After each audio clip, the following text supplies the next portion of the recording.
You're listening to Trainual's SMB Consulting Show with Bradford Jones. Hi, everyone, and welcome back to this edition of our series talking to our Trainual certified consultants. We're so excited to have some of our newer consultants with us, not new to business by any means, but new to the Trainual family. But we're excited to introduce you to Penn and Connie. They're from Moody Eyes, based there in Indianapolis. And they are the creators of the 5 pillars. It's a really cool, thought-provoking process on building your business, and we'll talk about that as we go forward. But we are so excited to have them on board and talking here today. So, Penn, Connie, thank you so much for joining us today. Thank you for having us, Bradford. We're looking forward to it.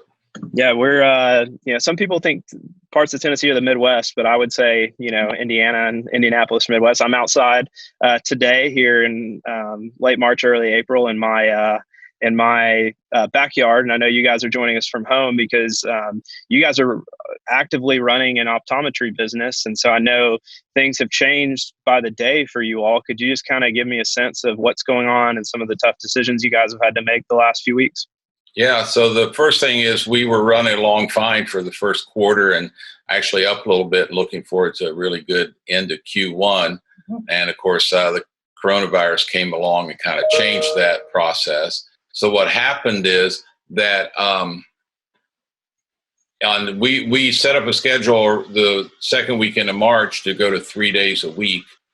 And then on the 19th, we got the notice from the CDC that we weren't supposed to do routine eye exams anymore. So we closed on the 20th, and this is our second week being closed with no business, except we closed 2 of our 3 offices, and then one office has an optician there 6 hours a day to take care of glasses and ordering contacts for people and things like that. So we've really been at home finding our way. The second thing is we've gone through all the CARES Act and stuff, and we found out we ended up having to lay off all of our employees except the one that's still working. And it's been kind of a gut-wrenching, difficult time for all of us.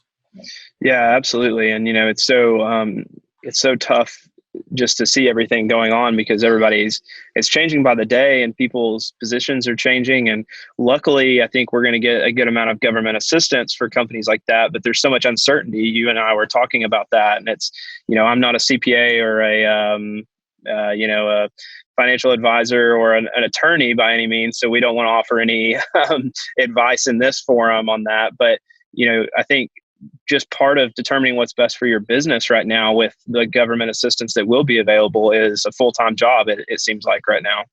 Right. One of the things, I am a CPA and I don't want to read any more about the CARES Act, to be honest with you. But the thing that's such a challenge is things do change. And what is the right strategy?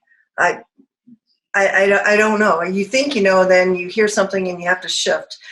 Flexibility is really the key right now, I think. If I had to say something and just take a deep breath, we're all in this together. We'll figure it out and we'll get to the other side. But, man, it's going to be a wild ride for a couple of weeks. I think one of the things I've learned about this particular time is the taking the longer view. Mm-hmm. I think it's really easy emotionally to decide something really quickly. And as Connie just mentioned, we're getting different viewpoints and everything. So I think the first thing is get good advice, look at as many different options as you can, and kind of have a longer term strategy. Because we both believe we're going to come out of this and we're going to be fine in the long run.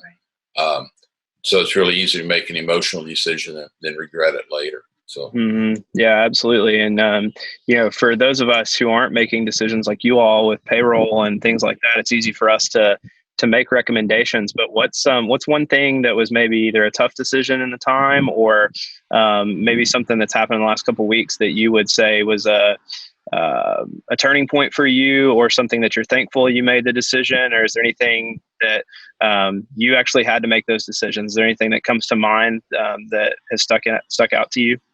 I think when March 31st came along and we knew we had to make some final decision before the CARES Act really started to kick in, and we were hearing that it's okay to furlough your staff. And we talked to our staff, and our staff said, we're coming back. Don't worry about it. We're coming back. And having that dialogue, to have that dialogue with them. They like us. We have one guy that stops in our downtown office every now and again. And it's just nice to know that they care. And he's actually laid off too, by the way, but he still checks on the office. So that was nice to know. And then you finally think, okay, I think I have enough information to make a call, but when do you want to do it? That's still the runway. When do you pick that date? And then that was the toughest. And then it's like some of the pressure came off. We're still going to find out some things and still going to worry about some things for a while, but we'll get there. And it's rough, but I'm feeling better about things now. I think that's a CPA in her talking, because she's concerned with the details. As a business leader, I think the big thing for me was I kind of expected it, but when President Trump announced that it's going to be 30 more days, then the reality, this isn't going to be a short-term play. And like I said a minute ago, that's when I started thinking, okay, how are we going to play the long game? And so for me as a leader, that's what really kind of rocked my world and said, okay, it's time to rethink this. This is not going to get over with very quickly. What are you all going to spend your time on? I know we've been discussing, what you guys are doing for your own business and Trainual and all that kind of stuff, but what are some things that you're going to do during these, hopefully just weeks, hopefully it doesn't turn into months, but the coming weeks to let your business come out on the other side in a better place, hopefully? So I think that's almost a daily question. Yeah. But for me personally, a couple of things have happened. One is since I'm so busy when we're functioning, it's allowed me to frankly take better care of myself physically, walk more, and I've been more conscious of what I'm eating and things like that because I'm not always in a hurry. That's one thing, and it goes back to, if you're not healthy and you're not good, then you can't lead a good, healthy business. I've asked Connie a number of times in certain situations I won't name that, have you ever known a good company that was run by an alcoholic or drug addict? And we're neither of those, but it's just one of those, take care of yourself. That's one. The second thing is, I think this has allowed us to have that pause that we kind of wanted to really sit back and look at our business. And we're going to be starting to do that now because we've kind of got through the whole loan process, all that kind of stuff. So now we can breathe. And actually, I think you mentioned the other day that, we're not even open and we're working as hard as we ever did. I know. Our neighbors ask us all the time, what are you guys doing? Oh my God, if you could see our office now, it's crazy. But the one nice thing, and we heard this the week before, it would have been St. Patrick's Day week, when we're still open and things are starting to close down, right? We heard from every patient how grateful they were for us to be there for them. And that was just heartwarming. And we hear it now. We get emails, I've got my contacts, I only have 2 more days. What am I going to do? Da, da, da, da. And we send them off to Jordan. He gets everything ordered. The patients write back and just say, thanks, or they're in process of getting their glasses. We just came back from the post office today. We're getting real good at shipping glasses. We are expert at shipping small packages.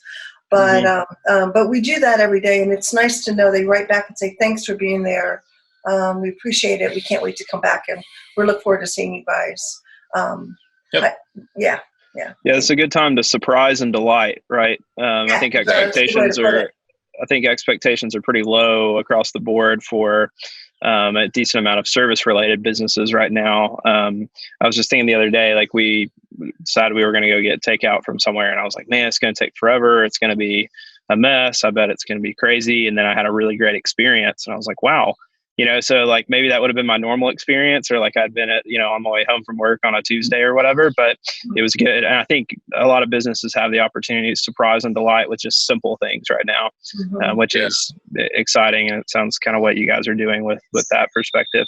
Yeah. Jordan actually told me yesterday he had a lady start crying on the phone because we could order her contacts. And it's really neat. I think one thing you just mentioned is that our expectations have gotten lower. And we're out of routine, so we're kind of expecting nothing to work very well. When it does, It's really nice. Mm-hmm. Yeah, like we're recording this on Zoom right now, and I think it may have been us talking the other day. We've talked a few times this week. Like Zoom has pretty much had a full uptime that I know of, and we use it, about 7 or 8 hours every day, and that's been pretty surprising. I would have expected less, since the whole world is using this now when they may not have used it at all. We've talked about some of the things that are going on in the world, but you guys have really come up with this pretty cool concept called the 5 pillars. And I know, you can maybe hit on what they are on a very broad stroke basis, but do any of those pillars apply right now with all the uncertainty going on in the world and in small and medium businesses right now? Well, let's back up a little bit, because when we first joined Trainual last year, we weren't really sure how to really get started in it. And so the 5 pillars kind of grew out of that process of how do we organize and think through this. And as we worked through it, the 5 pillars became the structure that you can build your business around, so that you're covering all aspects. And just to quickly cover them, they're a clear message or clear model. They're processes that are simplified. It's a supply chain that really works for you. It's a marketing plan that really works for you. And then, of course, really good, solid financials. And those are the 5 pillars. And so we found that when we take care of all of those, then the business is healthier and works better. And frankly, it prepared us for this, what should we say, unintentional closing. Yeah. COVID crisis, so to speak. So what would you lean on in this time? Because obviously those are all essential to running a business. But are there certain aspects of that you would hope to lean on during times of uncertainty, or things where you may shift some of your focus towards focusing on right now? If you just as a general guideline or advice to other people, I would say the accountant of the crew, having a nice balance sheet is very helpful. It's very calming. Not every business might not be at that point, and I do feel for that, because we've had issues several years ago, and we've talked many times. If this was then, I don't know. I suppose we figure it out, but it's calming to know that you've gone through the process, looked at there was nothing that's not looked at, no expense that was not looked at to get us in a stronger financial position. So I think that's been helpful. And I think that kind of goes back to our supply chain and how we look at that and how we get everything into our process, whether it's frames or lenses or contacts or whatever we're doing for our business. That applies to everybody. So, as long as you have good, strong processes, have them well documented, I think you're going to be in good shape. Yeah, I think that it, they always say you prepare for the unexpected. So I think getting the financials and supply chain, as she said, were really important. But the one that I also think is really critical right now is the messaging and the marketing. I've read some articles about people saying, well, you have to be sympathetic or empathetic, and I'm going like, shouldn't be like that all the time. How can you suddenly turn on? Well, now I care about you. I really didn't last 6 weeks ago, but now I do. It's like you want to make sure that message is really solid and good all the time. And then what we've done is, because we send emails to our patients, so we've started sending like one a week and kind of keeping them up to date and not overwhelming them with all this stuff, but just letting them know, here's where we are. We're looking forward to seeing you again, and those kinds of things. So I think the finances probably give us the most peace, but I don't think any of them are not important right now. They're kind of integrated. Does that make sense? Yeah, absolutely. Yeah, and that's what we were discussing, how we can best serve our Trainual customers and users right now. So there's stuff flying around out here. This is one downfall of doing an interview outside, video conference outside.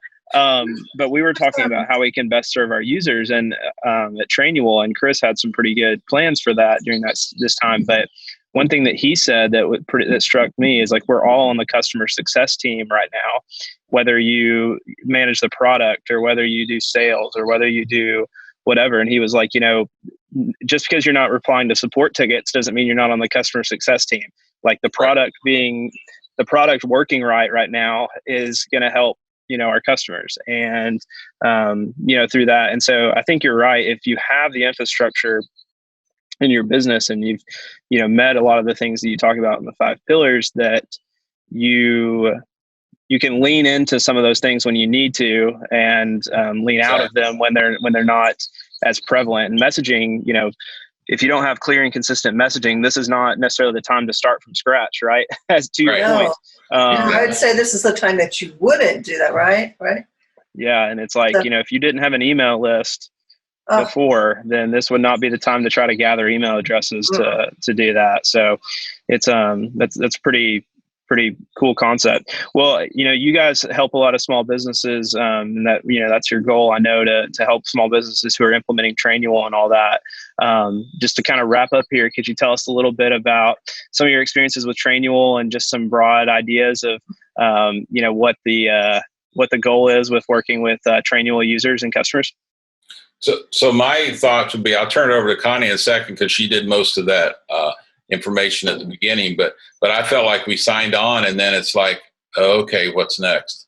And when you were using it in your company, right? Correct. Yeah. When we really started with Moody Eyes and we signed up for it, it sounded like a really great idea, and it is, but it's like, okay, how do we get there? And so to me, that's what we're trying to do, is using our experience to help other Trainual users really get up and rolling and implement it in a really constructive way. But I'll let you answer a little bit. No, I would agree with that, because in the beginning we really didn't know quite where to go, and having some process already on paper was helpful.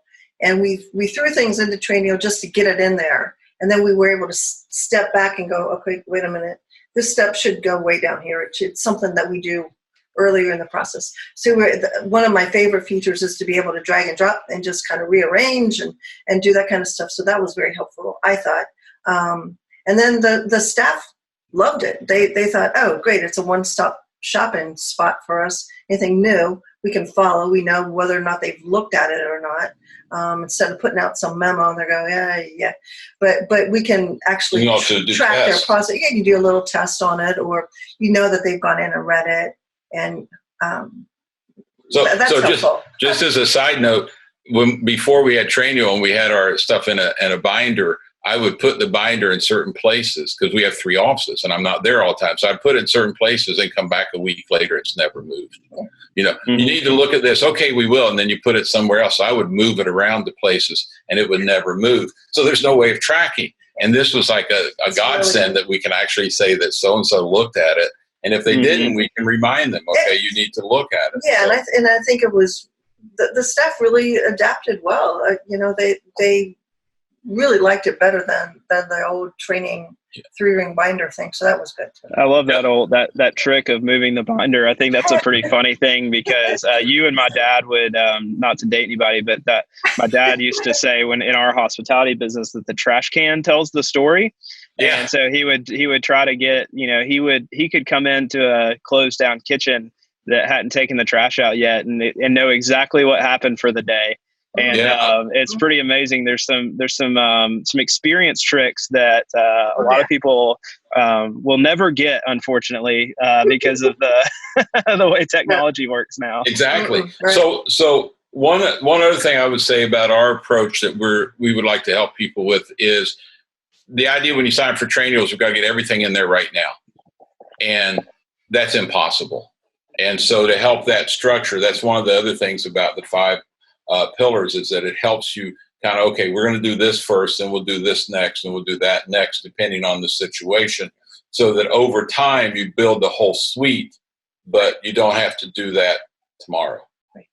Yeah, I love that insight. And, I don't know if you guys are Colts fans, but here in Tennessee, we grew up watching Peyton Manning, and Peyton Manning has thrown so many easy passes on the first play of the game to a tight end or something like that, and it's just the idea of seeing a win and getting the momentum going. And I used to use that example all the time, and that, you don't want to throw the back shoulder over the, back of the end zone over the shoulder catch on the first play of the game. Nobody's warmed up. Nobody is ready to do it. And so I really like creating those small wins, and I'm excited for you all to be able to help people do that. It's exciting. So we're happy to have you as a part of the Trainual family, and excited for our customers to be able to be exposed to your wisdom with the 5 pillars. They can probably look out for that. Hopefully in the future, and maybe a templated version or some different things, but reaching out to you as well. So people will be able to contact you through Trainual.com and our certified partners page of our website there. And so we're looking forward to that. So thank you all so much for sharing your wisdom and your experience right now. It's so valuable as we sit right here at the end of March and early April. Just to hear from people like you who have had to make those decisions, and all the best wishes from us here at Trainual for your company. And thank you again so much for the time today. We're glad to be part of it, Bradford, and thank you. Thanks, Bradford. My pleasure. Talk to you all soon. Thanks for listening to Trainual's SMB Consulting Show with Bradford Jones. Don't forget to like and subscribe, and if you'd like to learn more about Trainual and our certified consultants, head over to Trainual.com.